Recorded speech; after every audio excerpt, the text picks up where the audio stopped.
지금 전 세계가 대한민국 첨단 기술을 주목하고 있습니다. 유럽 브뤼셀에서 열린 긴급 기술안보 회의, 충격 발표를 지켜보고 있습니다. 100년 동안 기술 패권을 지켜왔던 미국이 처음으로 한국산 발전 엔진의 도입을 승인한 겁니다. 그 결정의 배경엔 프랑스와 미국이 주도하던 기술 연합의 몰락, 그리고 한국의 조용한 반격이 있었죠. 미국은 자존심을 지키려 했고 프랑스는 그들을 대신해 한국을 조롱했습니다. 하지만 아무도 몰랐습니다. 이미 한국의 기술력은 압도적인 세계 1위였다는 사실을요. 이제 세계 앞에 봉인된 불꽃이 공개됩니다.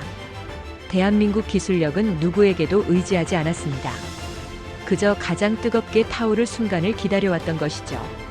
대한민국 기술력으로 인해 이제 세계 질서는 다시 쓰여질 것입니다. 브뤼셀에서 시작된 이 충격 발표, 그 뒤에 숨겨진 진짜 이야기 지금 바로 시작합니다. 영상 시작 전에 구독 버튼을 눌러주세요. 그리고 한국이 진짜 기술 강국이라 믿는다면 댓글로 이렇게 남겨주세요. 대한민국은 기술 강국. 여러분의 댓글이 대한민국의 새로운 불꽃을 전 세계에 밝힙니다. 그럼 이야기 바로 시작합니다. 안녕하세요. 저는 리오 하트먼입니다. 미국 에너지부 수석 엔지니어로 22년째 일하고 있죠. 워싱턴 회의실 5층, 창밖으로 캐피털 힐이 보이는 그곳에서 저는 한 장의 제안서를 받았습니다. 발신인은 대한민국 두산 에너빌리티였어요. 제목을 읽는 순간 저는 코웃음을 쳤습니다. 초내열 합금 가스터빈 엔진 효율 63%, 작동온도 1900도. 숫자들이 비현실적으로 느껴졌죠. 22년간 이 분야를 지켜본 제가 단언하건대 저 수치는 불가능했습니다.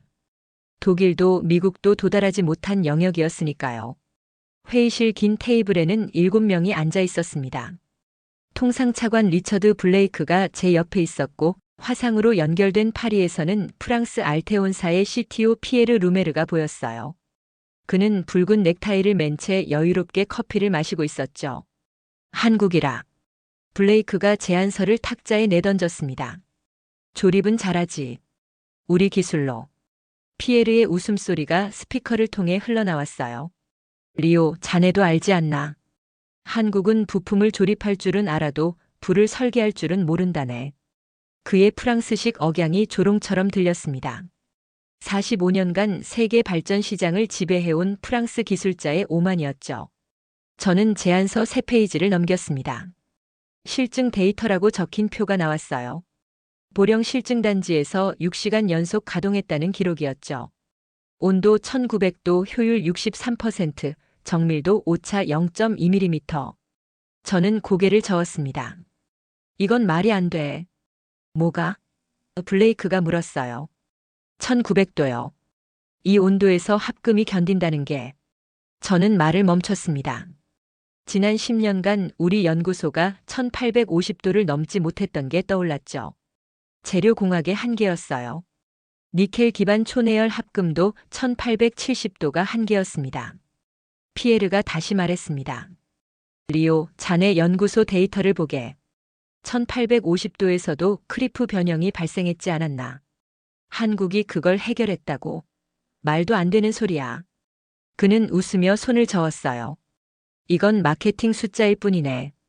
회의실이 조용해졌습니다. 5명의 기술자들이 고개를 끄덕였죠. 저도 그들과 같은 생각이었습니다. 한국은 반도체와 자동차에선 성공했지만 발전용 엔진은 다른 영역이었어요. 150년 역사의 연력학과 재료공학이 축적된 분야였죠. 거부합시다. 블레이크가 결론을 내렸습니다. 우리가 100년간 지켜온 기술 표준을 바꿀 이유가 없어요. 한국 제품을 받아들이는 순간 우리 산업이 흔들립니다. 저는 제안서를 덮었습니다. 표지에 적힌 박현우라는 이름이 보였어요. 책임연구원. 12년 경력. 저는 그 이름을 기억하지 않기로 했습니다. 어차피 다시 볼 일은 없을 거라 생각했죠. 회의는 15분 만에 끝났습니다. 피에르가 화면 속에서 손을 흔들며 말했어요. 리오, 걱정 말게. 한국은 곧 포기할 거야. 그들은 우리 기술 없이는 아무것도 못해. 그의 목소리엔 확신이 가득했습니다. 저는 창밖을 봤습니다. 워싱턴의 하늘은 맑았어요. 캐피톨 힐 위로 깃발이 펄럭이고 있었죠. 저는 미국이 여전히 기술 종주국이라 믿었습니다. 한국 같은 나라가 우리를 넘어설 리 없다고 생각했어요. 하지만 그날 저는 하나를 놓쳤습니다. 제안서 마지막 장에 적힌 문장이었죠. 우리는 12년간 천막 안에서 불을 만들었습니다. 이제 세상에 보여드릴 때입니다. 저는 그 문장의 의미를 몰랐어요. 그게 얼마나 깊은 결의인지 알지 못했죠. 회의실 문이 닫혔습니다. 제안서는 쓰레기통으로 향했어요. 저는 그게 끝이라 생각했습니다. 하지만 끝이 아니었죠. 그건 시작이었습니다. 저는 그날 밤 사무실에 남아 있었습니다. 워싱턴의 가로등이 창문 너머로 보였어요. 한국 제안서를 휴지통에서 다시 꺼냈죠. 뭔가 신경 쓰였습니다. 제안서 3페이지에 이름이 있었어요. 박현우 책임연구원 12년 경력. 저는 그의 이력을 검색했습니다. 프랑스 알테온사 방문 기록이 나왔죠. 기술 협력 논의차 파리에 갔다는 짧은 기사였습니다. 12년 전이군. 저는 중얼거렸어요. 다음 날 아침 저는 파리의 피에르에게 전화를 걸었습니다. 피에르, 박현우라는 한국 연구원 기억하나? 수화기 너머로 잠시 침묵이 흘렀어요. 아, 피에르가 웃었습니다. 그 친구. 10몇 년 전에 왔었지.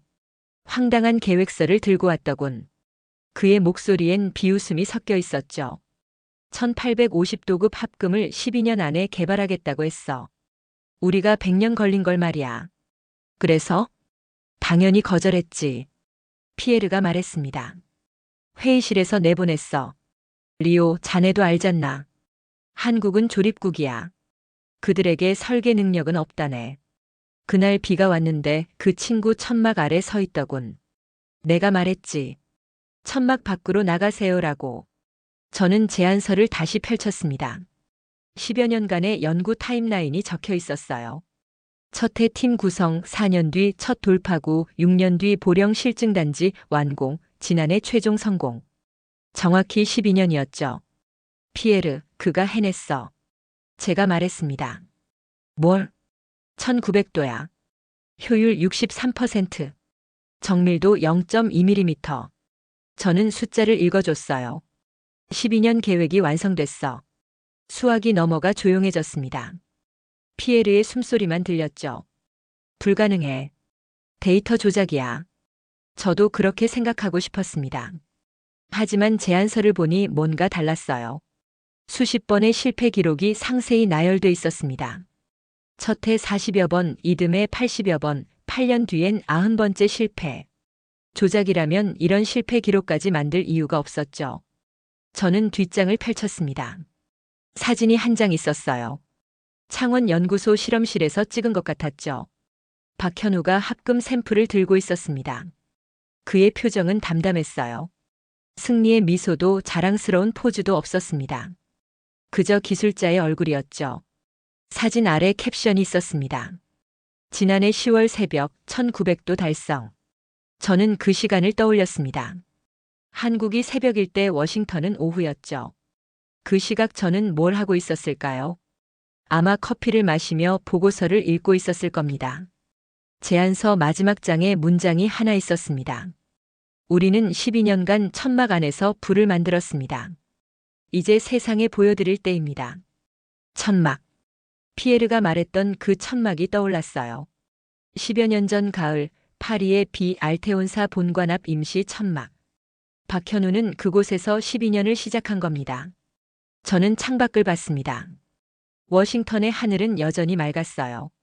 하지만 뭔가 불편했습니다. 우리가 놓친 게 있는 것 같았죠. 리오. 피에르의 목소리가 들렸습니다. 설마 자네 그 데이터를 믿는 건 아니겠지? 저는 대답하지 않았습니다. 믿고 싶지 않았지만 숫자는 거짓말하지 않았으니까요. 22년간 이 분야에 있었던 제가 봐도 이 데이터는 정교했습니다. 조작하기엔 너무 세밀했죠. 거부는 이미 했어. 제가 말했습니다. 블레이크 차관이 결정했고. 잘했네. 피에르가 안도하는 목소리로 말했어요. 한국은 곧 포기할 거야. 전화를 끊었습니다. 하지만 저는 제안서를 휴지통에 버리지 않았어요. 책상 서랍에 넣어뒀죠. 왜 그랬는지 모르겠습니다. 다만 12년이라는 시간이 무겁게 느껴졌어요. 그날 밤 집에 돌아가며 생각했습니다. 천막 밖으로 나가라는 말을 들은 사람이 12년 동안 무엇을 했을까요? 저라면 포기했을 겁니다. 하지만 박현우는 달랐던 거죠. 현관문을 열었습니다. 아내가 물었어요. 오늘 어땠어? 저는 대답했죠. 모르겠어. 뭔가 놓친 것 같아. 브뤼셀의 아침은 차갑게 시작됐습니다. 저는 커피를 마시며 이메일을 확인하고 있었어요. 유럽연합기술심사위원회에서 온 메일이 하나 보였죠. 제목은 한국 가스터빈 엔진 검토 요청이었습니다. 발신인은 에린 카일러였어요. 미국 에너지부 산하 젊은 분석관이었죠. 27살 MIT 출신, 데이터 분석 전공. 저는 그를 두어 번 본 적이 있었습니다. 회의실에서 늘 조용히 앉아있던 사람이었어요. 메일을 열었습니다. 리오, 한국 제안서를 다시 검토해봤습니다. 보령 실증단지 데이터가 실제합니다. 유럽 쪽에서 움직이고 있어요. 짧은 문장이었지만 무게가 느껴졌죠. 저는 전화를 걸었습니다. 에린, 무슨 소리야? 리오. 에린의 목소리는 차분했어요. 지난주 독일 프라운호퍼 연구소 보고서를 찾았어요. 한국 엔진에 대한 예비 평가였죠. 그들도 관심 있어 합니다. 독일이? 저는 놀랐습니다. 지멘스를 보유한 독일이 한국 기술에 관심을 보인다는 게 믿기지 않았어요. 보고서 읽어봤어요? 에린이 물었습니다. 아니. 읽어보세요. 숫자가 달라요. 그가 말했죠. 1900도에서 6시간 연속 가동. 지멘스도 불가능하다고 했던 온도예요. 하지만 한국은 해냈어요. 저는 책상 서랍을 열었습니다. 한국 제안서가 거기 있었어요. 며칠 전부터 계속 꺼내보게 됐죠. 에린, 자네 이거 믿나? 믿고 안 믿고의 문제가 아니에요. 에린이 대답했습니다. 검증의 문제죠. 유럽이 움직이면 우리도 확인해야 해요. 전화를 끊고 저는 브뤼셀 쪽 연락처를 찾았습니다. 한나 베르크만. 유럽연합 기술심사위원장이었죠. 독일 출신 53, 30년간 에너지 기술 평가를 해온 사람이었어요. 업계에선 유럽의 양심이라 불렸습니다. 이틀 뒤 한나에게서 전화가 왔습니다. 리오, 한국 건 알고 있나? 그녀의 목소리는 단호했어요. 알고 있어요. 우리는 거부했습니다. 왜? 한나가 물었죠. 숫자가 비현실적이에요. 1900도 효율 63%. 이건 이론적으론 가능해도 실제론 불가능한 수치입니다. 리오. 한나가 말했습니다. 나는 이론이 아니라 데이터를 봐요. 한국이 보낸 실증 기록을 검토했어요. 6시간 연속 가동, 정밀도 오차 0.2mm. 이건 조작하기 어려운 수치예요. 저는 입을 다물었습니다. 한나는 30년간 수백 건의 기술을 평가한 사람이었죠. 그가 이렇게 말한다는 건 뭔가 의미가 있었어요. 우리 위원회에서 결정했어요. 한나가 말했습니다. 직접 가서 확인하겠다고. 보령 실증단지에 검증단을 보낼 겁니다. 언제? 다음 달 초. 한나가 대답했죠. 리오, 자네도 와. 미국 대표로. 저는 망설였습니다. 가야 할 이유가 있었지만 가고 싶지 않았어요. 만약 한국 데이터가 진짜라면 우리가 틀렸다는 걸 인정해야 했으니까요.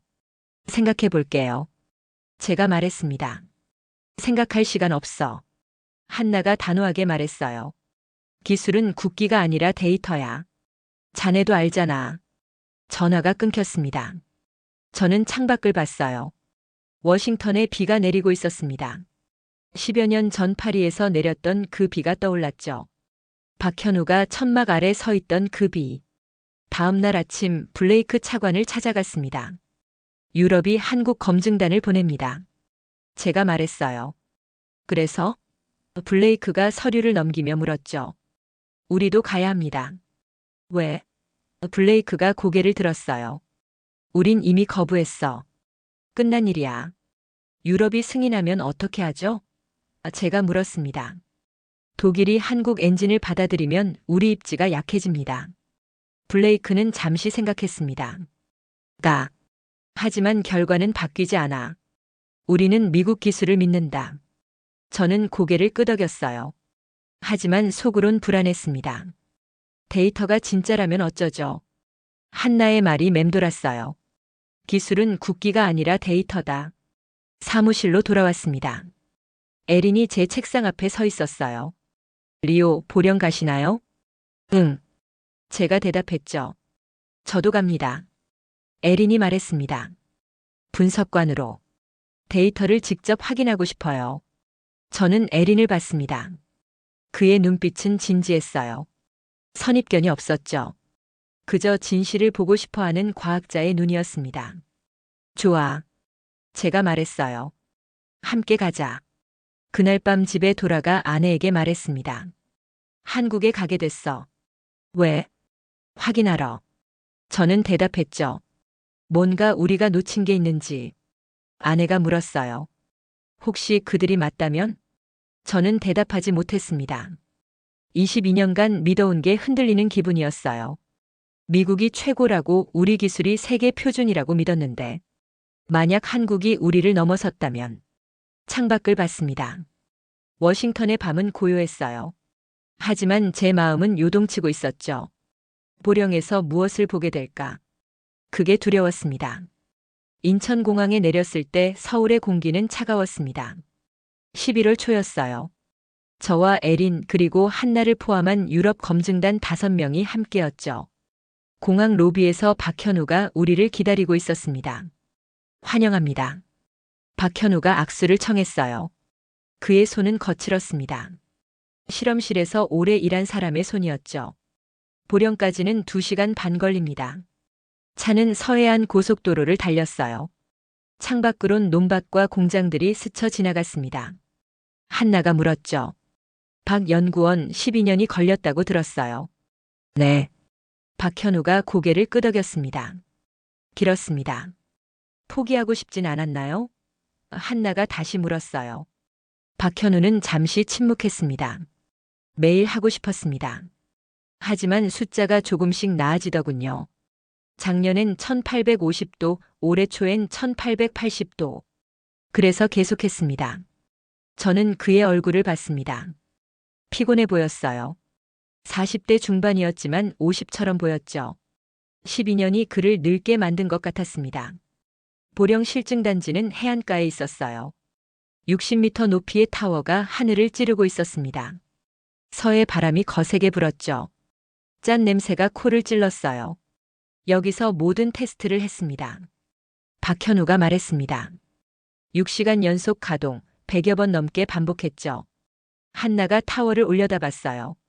인상적이네요. 독일에도 이런 규모는 드물어요. 우리는 통제실로 들어갔습니다. 벽면엔 모니터가 20개 넘게 걸려 있었어요. 온도계, 압력계, 효율 측정기. 모든 게 실시간으로 표시됐죠. 지금부터 시작하겠습니다. 박현우가 헤드셋을 썼어요. 목표 온도 1900도, 가동시간 6시간. 검증단 여러분이 직접 확인하실 수 있습니다. 에린이 노트북을 열었습니다. 데이터 로깅 준비됐어요. 그가 말했죠. 오전 10시 엔진이 켜졌습니다. 낮은 진동이 바닥을 흔들었어요. 모니터에 숫자들이 뜨기 시작했죠. 온도 500도, 800도, 1200도. 빠르게 올라갔습니다. 1500도. 박현우가 말했어요. 정상 범위입니다. 저는 모니터를 응시했습니다. 1650도, 1780도, 1820도. 숫자가 계속 올라갔어요. 심장이 빨리 뛰기 시작했죠. 1870도. 한나가 중얼거렸습니다. 지멘스 한계야. 1900도. 빨간색 숫자가 화면을 가득 채웠어요. 저는 숨을 멈췄습니다. 에린이 키보드를 두드리며 데이터를 기록했죠. 효율 측정 시작합니다. 박현우가 말했습니다. 모니터 오른쪽에 세 숫자가 떴어요. 58%, 60%, 61%. 천천히 올라갔죠. 그리고 멈췄습니다. 63.1%. 한나가 헛웃음을 흘렸어요. 믿을 수가 없네. 1시간이 지났습니다. 온도는 1900도를 유지했어요. 효율은 63%에서 흔들리지 않았죠. 저는 계속 모니터를 봤습니다. 뭔가 잘못됐을 거라 생각했어요. 하지만 숫자는 변하지 않았습니다. 2시간째 에린이 말했어요. 리오, 정밀도 확인했어요. 오차 0.2mm. 제안서와 일치해요. 3시간째 한나가 통제실을 나갔습니다. 저도 따라 나갔어요. 그녀는 타워 아래 서서 하늘을 보고 있었죠. 한나. 제가 불렀습니다. 리오. 그녀가 돌아봤어요. 우리가 틀렸어. 완전히. 아직 3시간 남았어요. 상관없어. 한나가 말했습니다. 이미 증명됐어. 한국이 해냈어. 저는 아무 말도 하지 못했습니다. 바람이 세게 불었어요. 서해의 파도 소리가 들렸죠. 4시간째 박현우가 물을 가져왔습니다. 드세요. 아직 2시간 남았습니다. 그의 목소리는 담담했어요. 자랑스러워하지도 우쭐해하지도 않았죠. 5시간째 저는 피곤해졌습니다. 하지만 모니터에서 눈을 뗄 수 없었어요. 1900도. 63%. 숫자는 여전히 그대로였습니다. 오후 4시 6시간이 됐어요. 박현우가 말했습니다. 종료하겠습니다. 엔진이 천천히 멈췄죠. 진동이 사라졌습니다. 통제실이 조용해졌어요. 한나가 박수를 쳤습니다. 1번, 2번, 3번. 다른 유럽 검증단원들도 따라했죠. 저도 손을 들었습니다. 천천히 박수를 쳤어요. 박현우가 고개를 숙였습니다. 감사합니다. 그가 말했죠. 12년 기다렸습니다. 저는 그를 봤습니다. 그의 눈가에 주름이 보였어요. 12년의 무게가 느껴졌죠. 천막 밖으로 나가라던 말, 조립국이란 조롱, 100여 번의 실패. 모두 이 순간을 위한 것이었습니다. 박 연구원. 제가 말했어요. 미안합니다. 박현우가 고개를 저었습니다. 괜찮습니다. 증명하면 되는 일이었으니까요. 밤이 됐습니다. 우리는 보령의 작은 식당에서 저녁을 먹었어요. 한나가 말했죠. 내일 브뤼셀에 보고서를 보낼 겁니다. 승인 권고로. 에린이 저를 봤습니다. 리오, 미국도 재검토해야 해요. 저는 고개를 끄덕였어요. 하지만 마음은 무거웠습니다. 블레이크에게 뭐라고 말해야 할까요? 우리가 틀렸다고, 한국이 맞았다고. 식당을 나서며 박현우가 말했습니다. 리오, 12년 전 파리에서 전 천막 아래 있었어요. 오늘 여러분이 와주셔서 천막을 걷었습니다. 저는 그의 손을 잡았습니다. 당신이 거둔 겁니다. 우린 그저 봤을 뿐이에요. 호텔로 돌아왔습니다. 창밖으론 서해가 보였어요. 어둠 속에서 파도가 부서지고 있었죠. 저는 워싱턴에 이메일을 보냈습니다. 제목은 보령 검증 결과였어요. 본문엔 단 한 줄만 썼습니다. 1900도에서도 흔들리지 않았습니다. 워싱턴으로 돌아온 건 일주일 뒤였습니다. 블레이크가 저를 불렀어요. 사무실에 들어서자 그의 얼굴이 굳어 있었죠. CNN 뉴스가 벽면 모니터에 떠 있었습니다. 이게 뭔가? 블레이크가 리모컨을 던졌어요. 화면엔 파리 특파원이 나와 있었습니다. 프랑스 알테온사는 오늘 긴급 성명을 발표했습니다. 한국 가스터빈 데이터에 중대한 의혹이 있다는 내용입니다. 카메라가 피에르에게로 향했죠. 우리는 철저한 분석 끝에 한국 데이터가 조작됐을 가능성을 발견했습니다. 피에르가 말했어요. 그의 표정은 냉정했죠. 1900도에서 6시간 가동은 현재 재료공학으론 불가능합니다. 유럽 검증단이 속았을 가능성이 큽니다. 저는 화면을 멍하니 봤습니다. 일주일 전 제가 본 건 뭐였죠? 모니터의 숫자들, 흔들리지 않던 온도계, 6시간 내내 유지됐던 효율. 저는 거기 있었어요. 직접 봤죠. 리오. 블레이크가 저를 봤습니다. 자네 보고서엔 승인 권고라고 돼 있던데. 네. 제가 대답했어요. 제가 직접 확인했습니다. 숫자는 정확했어요. 프랑스는 조작이라고 하잖아. 블레이크가 책상을 쳤죠. 누구 말을 믿어야 하나. 저는 입을 다물었습니다. 피에르는 50년 경력의 기술자였어요. 프랑스 기술을 45년간 이끈 사람이죠. 하지만 저는 보령에 있었습니다. 직접 확인했어요. 다음 날 뉴욕 타임스에 기사가 실렸습니다. 한국 엔진 논란, 기술 전쟁으로 비화. 기사는 프랑스 주장에 무게를 뒀어요. 재료공학 전문가들은 1900도 연속 가동이 이론적으론 가능하나 실제론 구현이 극히 어렵다고 지적했다. 워싱턴 포스트도 따라붙었죠. 미 에너지부 한국 엔진 재검토 압박받아. 기사엔 블레이크 인터뷰가 실렸습니다. 우리는 신중하게 접근할 것입니다. 미국 기술 표준을 흔들 순 없습니다. 사무실로 에린이 찾아왔어요. 리오, 이거 봤어요? 그가 태블릿을 건넸죠. 프랑스 과학원 발표문이었습니다. 한국이 제시한 초내열 합금 성분 분석 결과 레늄 함량이 3.8%로 표기됐으나 이는 크리프 변형을 막기엔 부족한 수치다. 저는 읽어내려갔어요. 니켈 68%, 크롬 12% 구성으론 1870도 이상에서 조직 붕괴가 발생한다. 하지만 리오, 에린이 말했습니다. 우리 거기 있었잖아요. 6시간 돌아갔어요. 붕괴 안 했어요. 알아. 제가 한숨을 쉬었죠. 하지만 프랑스가 과학원까지 동원했어. 여론이 흔들리고 있어. 그날 오후 CNN에서 토론회가 열렸습니다. 저는 TV 앞에 앉았어요. 진행자가 물었죠. 한국 엔진 논란 어떻게 봐야 할까요? MIT 재료공학과 교수가 나왔습니다. 1900도는 이론상 가능합니다. 하지만 6시간 연속은 의문이에요. 열피로 누적이 심각할 겁니다. 그럼 조작 가능성이? 진행자가 물었어요. 가능성을 배제할 순 없죠. 교수가 대답했습니다. 하지만 단정은 못합니다. 저는 TV를 껐습니다. 머리가 아팠어요. 제가 본 건 뭐였을까요? 정말 조작이었을까요? 아니면 프랑스가 거짓말하는 걸까요? 다음 날 파리에서 또 소식이 왔습니다. 피에르가 기자회견을 열었어요. 우리는 한국 샘플을 입수했습니다. 독자 분석 결과 성분 표기와 실제 구성이 다릅니다. 그가 서류를 들어보였죠. 저는 전화를 걸었습니다. 피에르, 샘플을 어디서 구했나? 출처는 밝힐 수 없네. 피에르가 대답했어요. 하지만 확실해. 한국은 거짓말하고 있어. 나는 거기 있었어. 제가 말했습니다. 6시간 봤어. 조작이 아니었어. 리오. 피에르의 목소리가 낮아졌어요. 자네 한국한테 속은 거야. 진실이 위협적일 때 그들은 의심으로 무장한다는 걸 모르나. 전화가 끊겼습니다. 저는 창밖을 봤어요.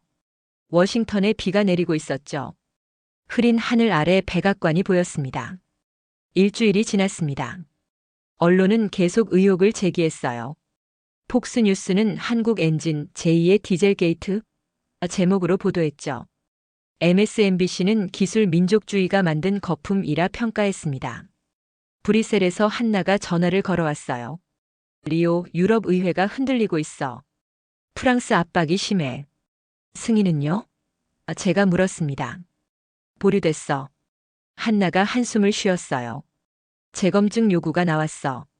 하지만 리오, 나는 내가 본 걸 믿어. 그 숫자는 진짜였어. 나도 믿어요. 제가 말했죠. 하지만 세상이 안 믿어요. 사무실로 돌아왔습니다. 블레이크가 서 있었어요. 리오, 한국 건 포기해. 여론이 안 좋아. 우리가 지금 한국 편들면 프랑스랑 충돌해. 하지만 데이터보다 동맹이 중요해. 블레이크가 말을 잘랐습니다. 프랑스는 100년 파트너야. 한국은 아니야. 저는 책상으로 돌아왔어요. 에린이 커피를 가져왔죠. 리오, 포기하는 거예요? 모르겠어. 저는 대답했습니다. 진실을 봤는데 아무도 안 믿어. 그럼 다시 보여주면 되죠. 에린이 말했어요.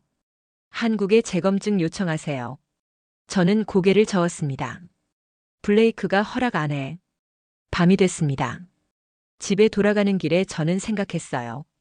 진실이란 게 뭘까요? 제가 본 숫자들, 흔들리지 않던 모니터, 박현우의 담담한 표정. 그게 거짓일 수 있을까요? 현관문을 열었습니다. 아내가 뉴스를 보고 있었어요. 화면엔 서울이 나왔죠. 두산 본사 앞에 기자들이 몰려 있었습니다. 박현우가 나왔어요. 그는 아무 말도 하지 않았습니다. 고개만 숙이고 지나갔죠. 저는 그 모습을 봤습니다. 12년을 버틴 사람이 다시 천막 밖으로 내몰리고 있었어요. 이번엔 온 세상이 그를 밀어내고 있었죠. 11월 셋째 주 화요일 오후 저는 에너지부 회의실에 있었습니다. 동부 전력망 현황 보고회였어요. 스크린엔 뉴욕 발전소 지도가 떠 있었죠. 초록색 점들이 정상 가동 중인 곳이었습니다.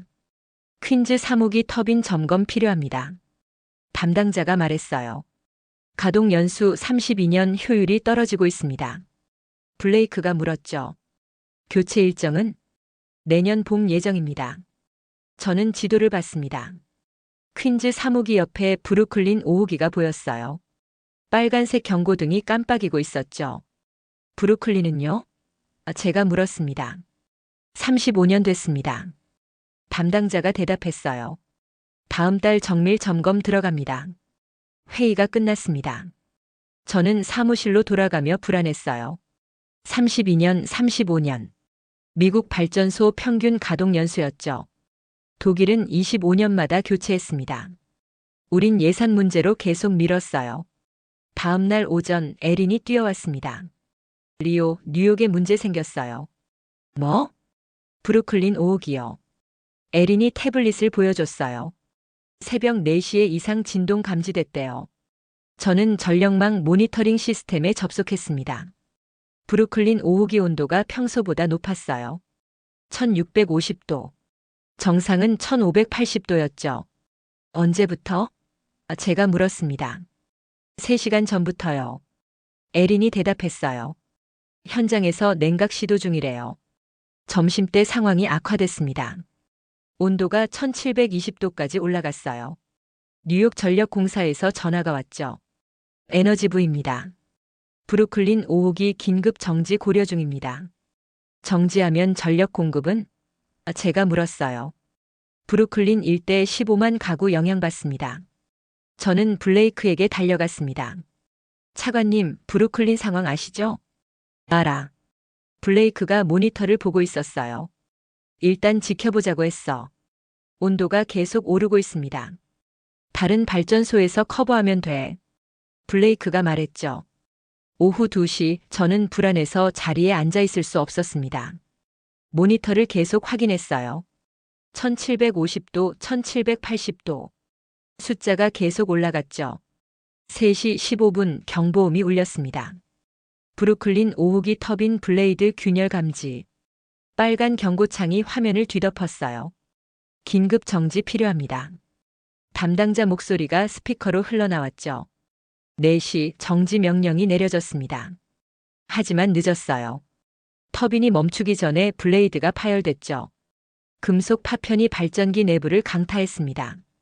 4시 23분 폭발이 일어났습니다. CNN 속보가 떴어요. 뉴욕 브루클린 발전소 폭발, 인근 주민 대피. 헬기 화면이 나왔죠.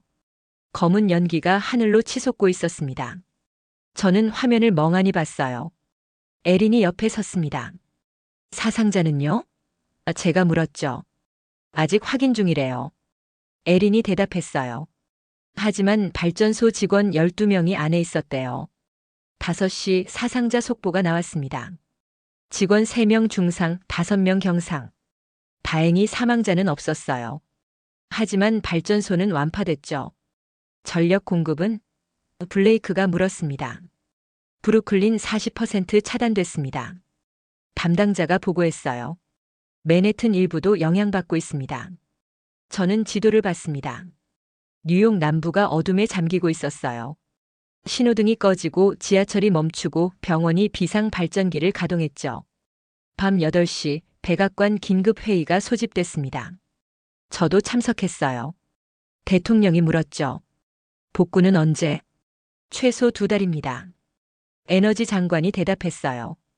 터빈 전체 교체가 필요합니다. 대체 터빈은? 국내 생산 대기 기간 석 달입니다. 회의실이 조용해졌습니다. 대통령이 테이블을 두드렸어요. 석 달을 뉴욕이 어둠 속에 있으란 말인가. 다른 발전소에서 최대한 커버하겠습니다. 장관이 말했죠. 최대한으론 부족해. 대통령이 일어섰습니다. 해결책을 찾아. 회의가 끝났습니다. 저는 복도에서 에린을 만났어요. 리오. 에린이 말했습니다. 한국 엔진이면 석 달 안 걸려요. 저는 그를 봤습니다. 무슨 소리야? 보령에서 봤잖아요. 에린이 말했죠. 그들 생산 라인 돌아가고 있어요. 긴급 주문하면 한 달이면 돼요. 블레이크가 허락 안 해. 사람들이 어둠 속에 있는데요. 에린이 목소리를 높였어요. 자존심이 중요해요. 전기가 중요해요. 저는 대답하지 못했습니다. 창밖을 봤어요. 워싱턴의 불빛이 환했죠. 하지만 뉴욕은 달랐습니다. 지금 그곳은 어둠이었어요. 다음 날 아침 언론이 들끓었습니다. 뉴욕 대정전, 노후 인프라 책임론. 35년 된 터빈 왜 방치했나? 비판이 쏟아졌죠. 저는 사무실에서 한국 제안서를 다시 꺼냈습니다. 12년 전 파리의 천막, 100여 번의 실패, 보령의 숫자들. 1900도 63% 6시간. 우린 기술을 신앙처럼 믿었다. 저는 혼잣말했어요. 하지만 신은 이미 떠났다. 에린이 들어왔습니다. 리오, 퀸즈도 위험되래요. 점검 결과 균열 발견됐대요. 저는 고개를 들었어요. 또? 32년 됐잖아요. 에린이 말했습니다. 브루클린이랑 같은 시기에 만들어진 거예요. 저는 지도를 펼쳤습니다. 뉴욕에 32년 이상 된 발전소가 7개 있었어요. 모두 위험했죠. 우리는 시한폭탄 위에 앉아 있었습니다. 에린. 제가 말했어요. 한국에 연락해. 진짜요? 숫자는 거짓말 안 해. 저는 제안서를 들었습니다. 우리가 틀렸어. 인정해야 해. 에린이 웃었어요. 드디어요. 하지만 저는 웃을 수 없었습니다. 브루클린 폭발 장면이 머릿속에서 떠나지 않았어요. 검은 연기, 대피하는 사람들, 꺼진 신호등. 우리의 오만이 만든 결과였죠. 창밖을 봤습니다. 워싱턴은 여전히 밝았어요. 하지만 언제까지일까요? 우리도 곧 어둠을 맞을지 몰랐습니다. 백악관 집무실은 긴장감으로 가득했습니다. 밤 11시였어요. 대통령과 에너지 장관, 블레이크, 그리고 저와 에린이 앉아 있었죠. 테이블 위엔 2개의 보고서가 놓여 있었습니다. 2달째입니다. 대통령이 말했어요.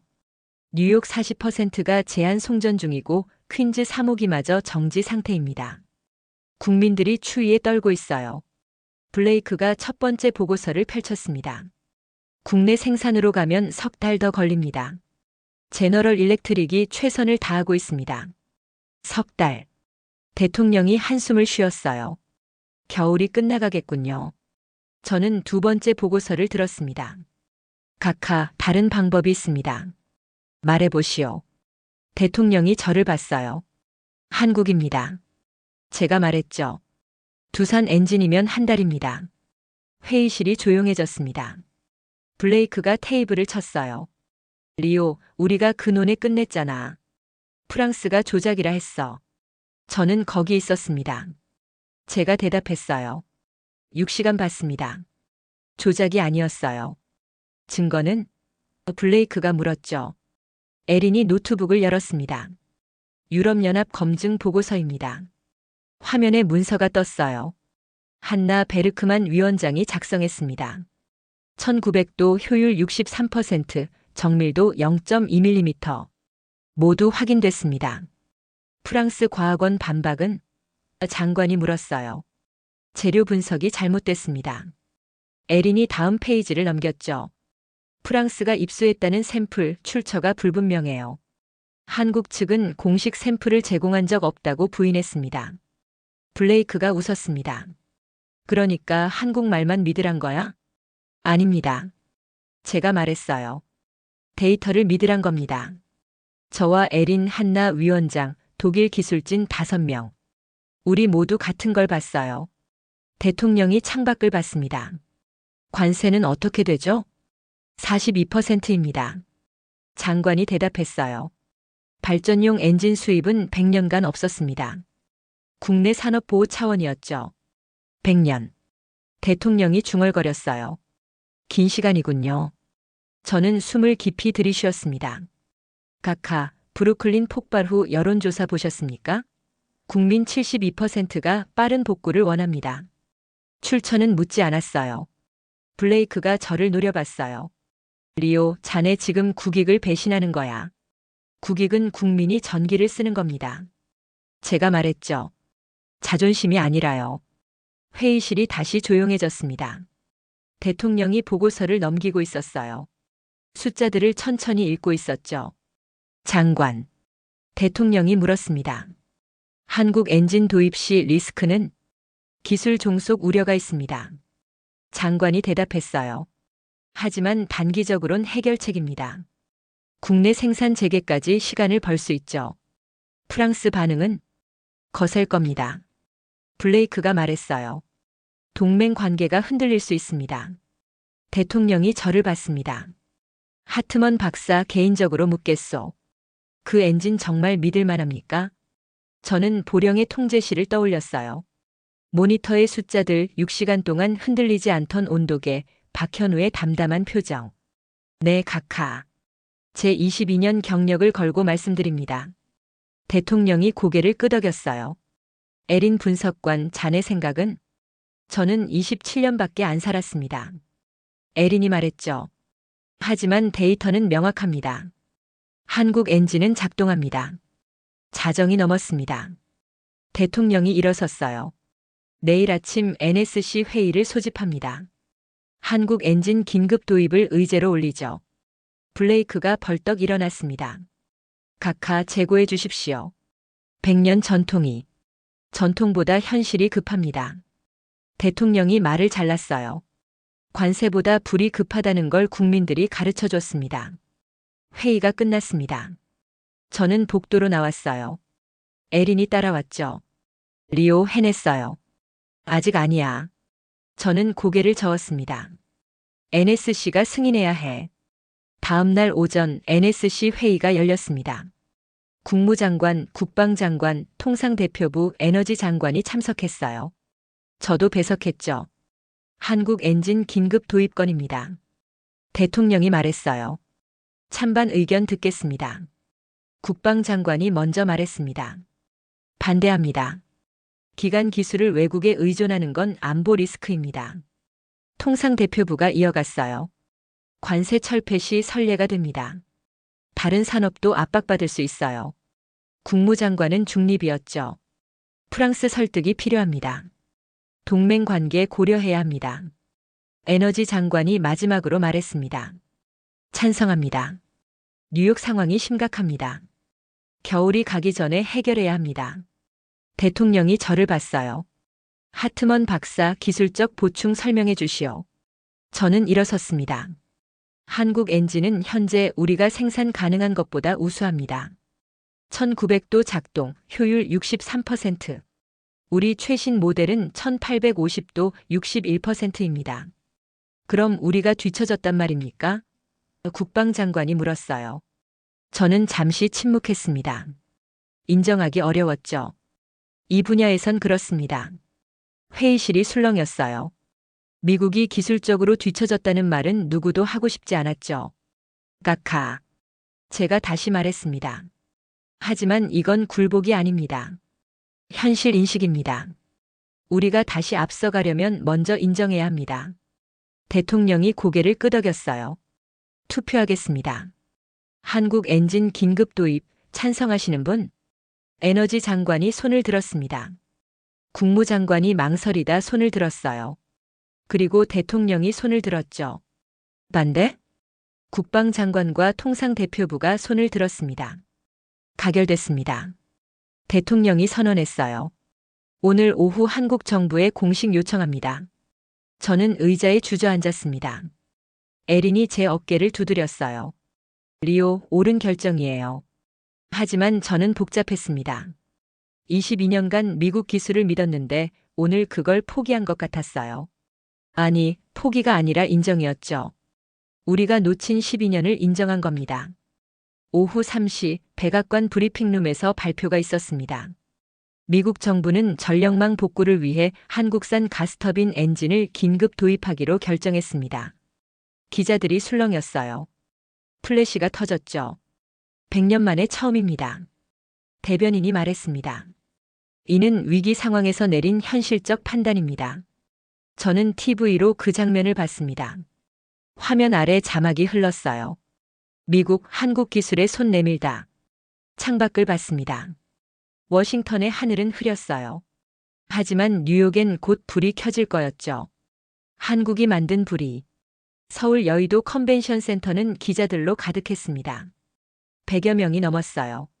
한국 언론뿐 아니라 CNN, BBC, 로이터, AP통신까지 왔죠.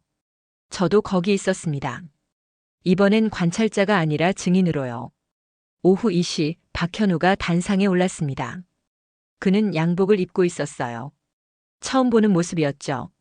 창원 실험실에선 늘 작업복이었는데. 하지만 표정은 여전히 담담했습니다. 안녕하십니까? 저는 두산 에너빌리티 박현우입니다. 그가 말했어요. 플래시가 터졌죠. 오늘 미국 정부의 긴급 도입 결정에 대해 말씀드리겠습니다. 한나가 제 옆에 앉았습니다. 브뤼셀에서 날아왔어요. 리오, 드디어 끝났네요.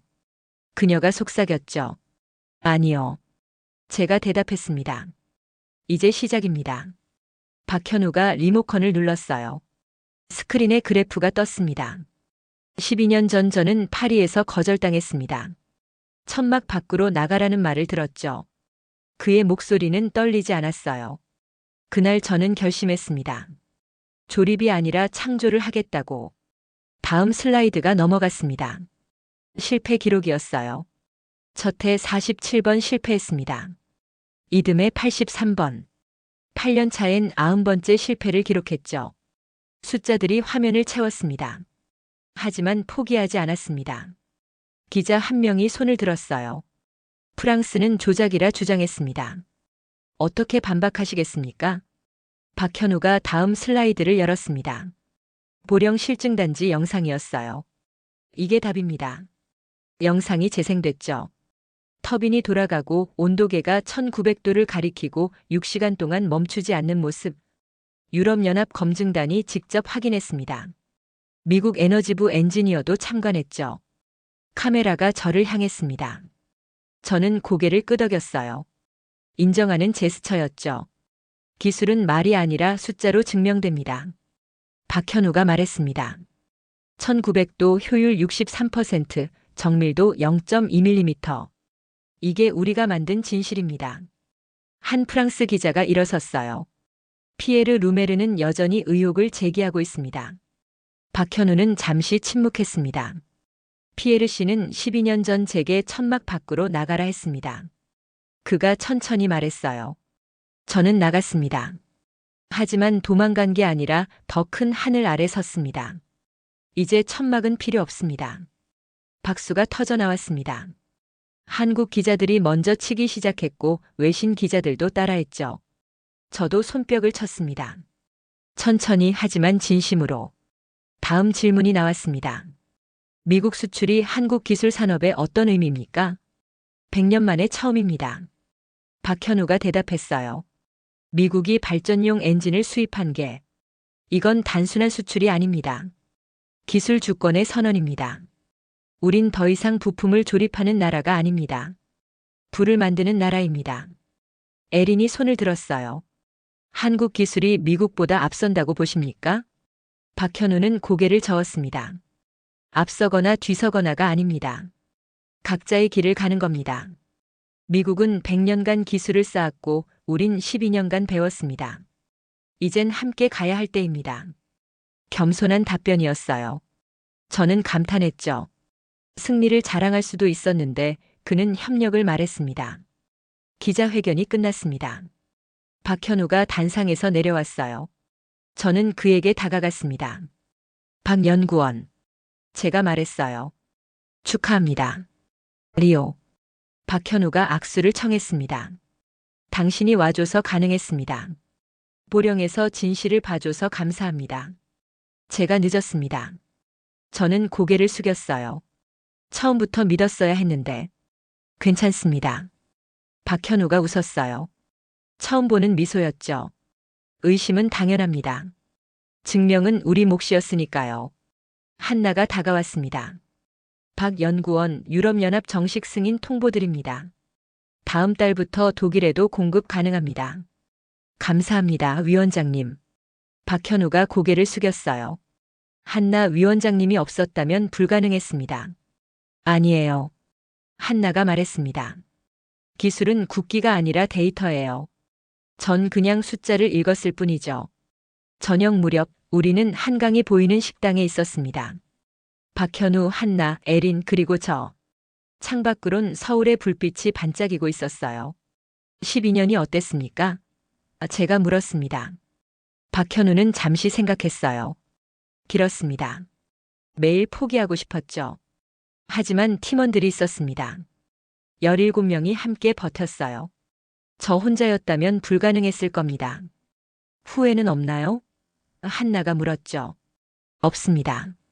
박현우가 고개를 저었어요.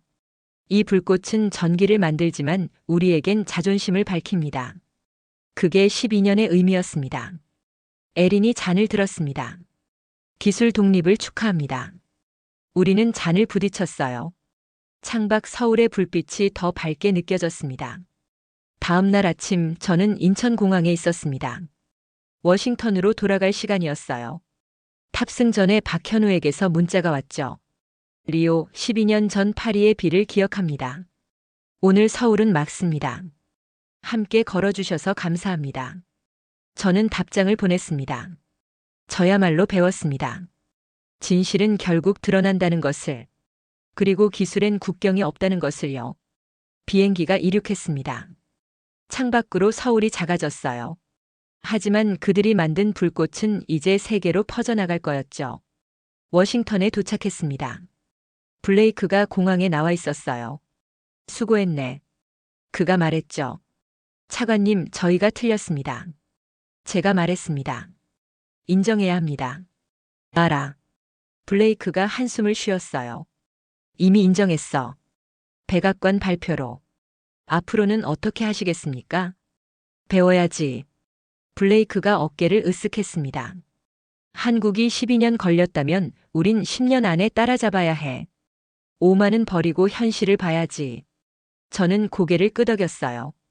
변화의 시작이었습니다. 사무실로 돌아왔습니다.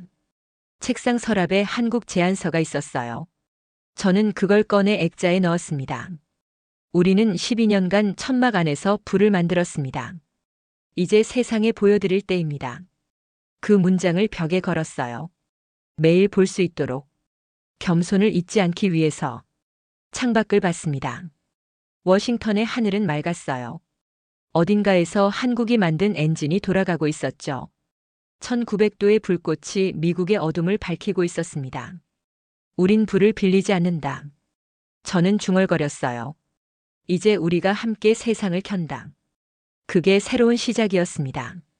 기술의 국경은 없고 진실은 결국 드러나고 겸손만이 발전을 만든다는 것. 12년의 불꽃이 가르쳐준 교훈이었죠. 시청해주셔서 감사합니다. 지금까지 감동뉴스 TV였습니다. 구독과 좋아요, 알림 설정까지 부탁드립니다.